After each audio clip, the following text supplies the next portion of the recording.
ऐसा कहा जाता है कि यदि कोई व्यक्ति भगवान शिव के प्रति समर्पित होकर सोमवार का व्रत रखता है तो उसकी सभी मनोकामनाएं पूरी होती हैं। प्राचीन काल से ही शिव भक्त इस कथा को सुनकर सोमवार का विधि विधान से व्रत रखते हैं। एक समय की बात है, किसी नगर में एक साहूकार रहता था। उसके घर में धन की कोई कमी नहीं थी, लेकिन उसकी कोई संतान नहीं थी। इस कारण वह बहुत दुखी था।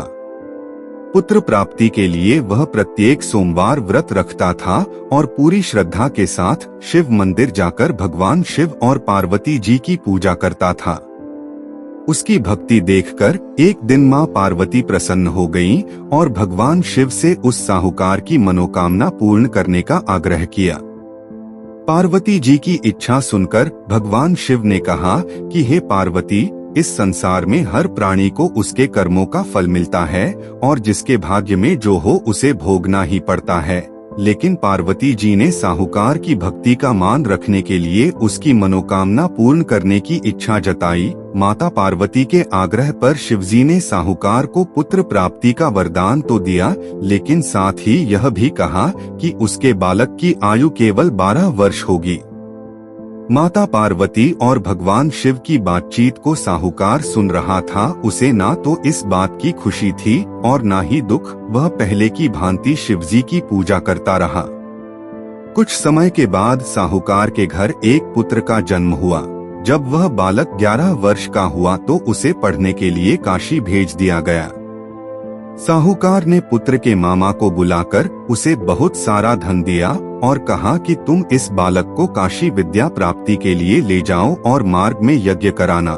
जहाँ भी यज्ञ कराओ वहाँ ब्राह्मणों को भोजन कराते और दक्षिणा देते हुए जाना।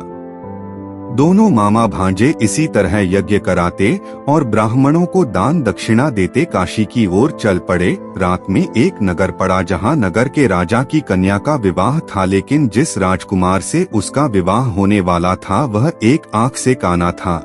राजकुमार के पिता ने अपने पुत्र के काना होने की बात को छुपाने के लिए एक चाल सोची। साहूकार के पुत्र को देखकर उसके मन में एक विचार आया। उसने सोचा क्यों न इस लड़के को दूल्हा बनाकर राजकुमारी से विवाह करा दूं। विवाह के बाद इसको धन देकर विदा कर दूंगा और राजकुमारी को अपने नगर ले जाऊंगा। लड़के को दूल्हे के वस्त्र पहनाकर राजकुमारी से विवाह कर दिया गया। लेकिन साहूकार का पुत्र ईमानदार था।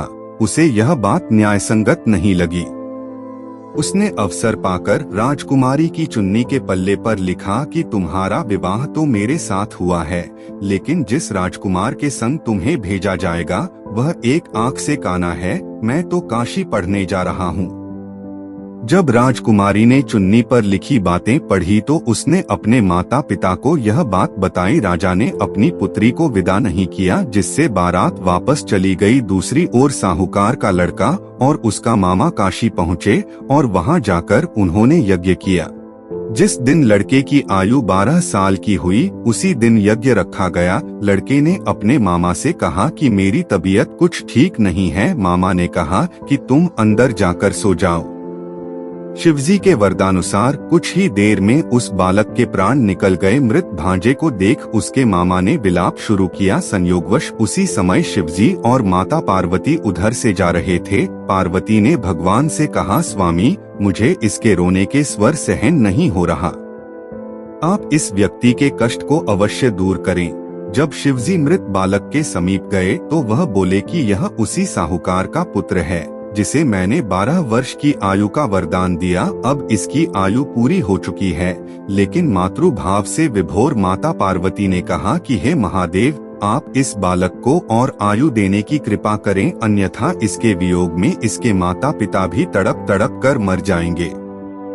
माता पार्वती के आग्रह पर भगवान शिव ने उस लड़के को जीवित होने का वरदान दिया। शिवजी की कृपा से वह लड़का जीवित हो गया। शिक्षा समाप्त करके लड़का मामा के साथ अपने नगर की ओर चल दिया। दोनों चलते हुए उसी नगर में पहुँचे जहाँ उसका विवाह हुआ था। उस नगर में भी उन्होंने यज्ञ का आयोजन किया। उस लड़के के ससुर ने उसे पहचान लिया और महल में ले जाकर उसकी खातिरदारी की और अपनी पुत्री को विदा किया। इधर साहूकार और उसकी पत्नी भूखे प्यासे रहकर बेटे की प्रतीक्षा कर रहे थे। उन्होंने प्रण कर रखा था कि यदि उन्हें अपने बेटे की मृत्यु का समाचार मिला तो वह भी प्राण त्याग देंगे, परंतु अपने बेटे के जीवित होने का समाचार पाकर वह बेहद प्रसन्न हुए।